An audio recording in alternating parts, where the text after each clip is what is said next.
The Clean Air Initiative. Will this affect the RV industry and lifestyle in the future?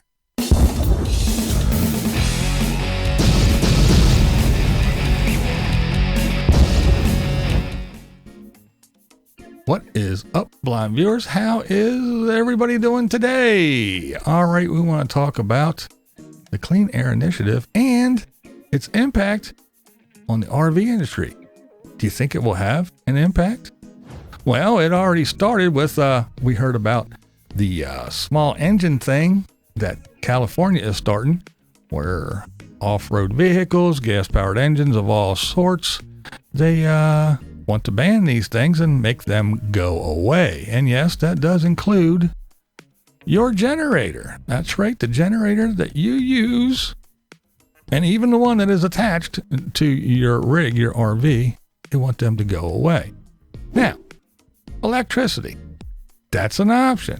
For instance, I live in the city, I have a small front and backyard.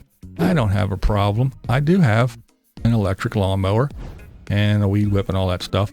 So dragging a cord around is not a big deal. It's not a hassle. But just the small things like that you want to use, just think if you have a giant yard or a field that you have to mow, or I don't know, it's California we're talking about. How about a wildfire and you want to take your chainsaw? No, you can't take your chainsaw. You got to plug it in and drag it around. No, that's not feasible, is it? And then on the other hand too, look, I mean, come on. Is the production of electricity all that clean when you come to think of it? I know what you're thinking. Already. Well, you can get battery powered ones, right? Isn't that the alternative? Get a battery powered one. Yeah, but now we got a damn bunch of batteries that we need to get. We have to have batteries for every damn thing. You got to have one in there, and you got to have one charging, you got to have one ready in case when you're running out and halfway through. So we got batteries. We're getting batteries. We got batteries everywhere. How do we get batteries? Well, there's another thing. Guess where we get all the stuff to make batteries? It's not here. Critical minerals and raw materials. Yep. Imported to the U.S. Just like everything else, we don't make it here, so we are relying on foreign bodies to get it here. And during supply chain issues like we're having now, where are we going to get our batteries? Oh no, I got my lawnmower, my grass is getting really high, but I can't get a new battery because I'm waiting for it and it's out there floating around in the ocean on a ship somewhere. All right, so say we get our batteries, we don't have a supply chain issue. Well, now we got a shitload of used batteries. They're everywhere. Oh man, now we can't just toss them. They're hazardous waste. So now we have to recycle batteries, which is another issue all in itself. So now we got all that mess to deal with. And face it, be honest, it's hard enough to get people to recycle plastic, glass, and paper. Now you're going to make them recycle batteries, and you're probably not going to be able to toss them in a bin anywhere. Just like I know around here, electronics you can't throw out. You have to take it to a special place to get rid of it.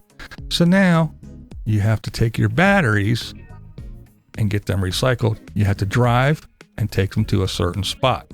And we all know that's going to go over like a fart in church, because we can't even get people to get an ID to go vote because, well, we won't get into that. So now you're going to ask them to go recycle their batteries somewhere? Oh, please don't even do that. That's a whole nother can of worms you're going to open up. So we're talking about the RV industry and how this is going to affect the RV industry. So let's talk about it. Yeah. Well, you say, hey, I really don't need a generator. I can do it with solar. I got my solar system. And if I don't have one, I can get one. And we've all heard the people that say, for under $1,000, I can get a solar system. I need a panel on the roof or damn cable, go to a battery, a charge control, boom, I'm done. Yeah, if you want to live like a caveman, maybe that might work. But a lot of people want to actually live. And just because some people shit in a bucket, they still have every device known to man. They have Wi-Fi extenders and gizmos and gadgets and GPSs, and they have all their shit, their laptops and their cell phones, and they have all that. And all that stuff needs electricity. So if you want to watch Netflix, if you want to run the coffee maker, if you want to have lights on and all the other good fun stuff that you need to live, well, you don't need, but people want to live, you're going to need power. So now we're talking about solar. Okay, solar, so you have to collect the sun. And you always can't do that, even if, I don't care how many solar panels you have on your roof, if it's winter, if it's overcast, if it's raining, if it's cloudy, whatever, it all affects your collection of the sun. And now you collected it. That's right, you collected it. Now what do you got to do with it? You have to store it. That's where we're back to these batteries again. So now we have even bigger, heavier, more expensive batteries, not just the ones you slam in the back of your drill and all that other stuff. Now we're talking about batteries to collect your solar and run all your gizmos and gadgets in your RV. So let's talk about vehicles. In California, the ones who started all this small engine stuff, they don't want to stop there. They want their fleet, their cars, they want to stop the sale and everything of gas-powered vehicles. They want electric cars, hybrid cars, hydrogen-fueled vehicles. They want 15% of these to be there by 2025. And you may say, well, it's California. Don't care. Don't live in California. Don't have to worry about it.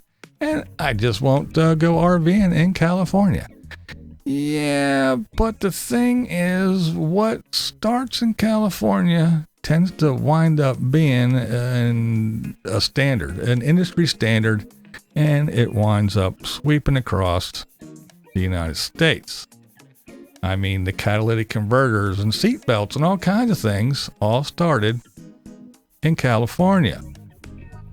So just because it started there doesn't mean it's going to end there. And it's not going to take long. It's not going to take long until it rushes across, because this administration is already on the move.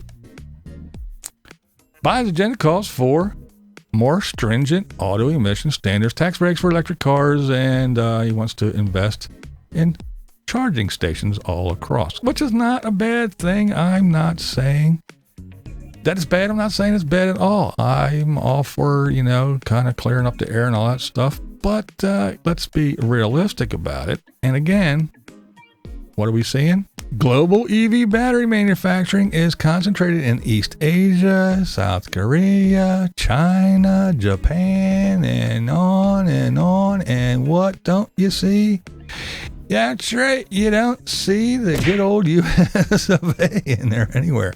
So there again, not only are we relying on other countries to build our cars, that's right, they build most of the cars over here, if not all, and if you say they don't, well, Ford trucks are made tough in America. Then why were they sitting in fields forever waiting for parts from where? Somewhere else so they could be sold? Yeah, millions and millions of good old American Ford trucks waiting for parts from somewhere else. So not only are we going to rely on other countries to build our vehicles, now we're going to rely on them to fuel our vehicles. That's right, to make the batteries. So, hey, you have your RV, your van, whatever it is. So now you're going to have this thing battery powered. We need batteries. How many batteries, how big, and how expensive is it going to be to power your RV? And I'm not talking about power as in your lights and charge your phone. I'm talking about when you step on the pedal, it makes the bitch go powered. Yeah. What is the battery bank going to be like for that? Well, let's just look at a Prius. When the battery bank takes a shit in a Prius, yeah, what's that? $2,700 for the battery pack. And that excludes labor. That's right, unless you're going to put it in yourself. And this dude here, He said, look, I will blow this bitch up rather than pay $22,000 to replace the batteries in his Tesla. So now you got your little Tesla. Now just think. Now put that in a class C or a class A to drag that thing around, or your pick 'em up truck to pull your little travel trailer, or your fifth wheel. What is it going to cost when those batteries take a dump? Now they don't take a dump right away, but still, you go out and you spend 60, 70, 80 grand on a damn vehicle, and then 10 years down the road, you go, what? How much? 20 grand to replace the batteries? Are you fucking kidding me? I don't have that much money laying around. 20 grand? I can buy another car. Why don't I just throw this one out and go buy another one? I don't know. It doesn't make any sense. And I'm sure. Did you ever get your tires changed? Yeah. That little, there's $1 per tire for disposal fee. Can you imagine what the disposal fee for a giant ass battery pack to be recycled, sent to the recycling bin? Yeah. So it's probably 20 grand for the batteries and then another, at least a grand disposal fee. I'm pretty sure.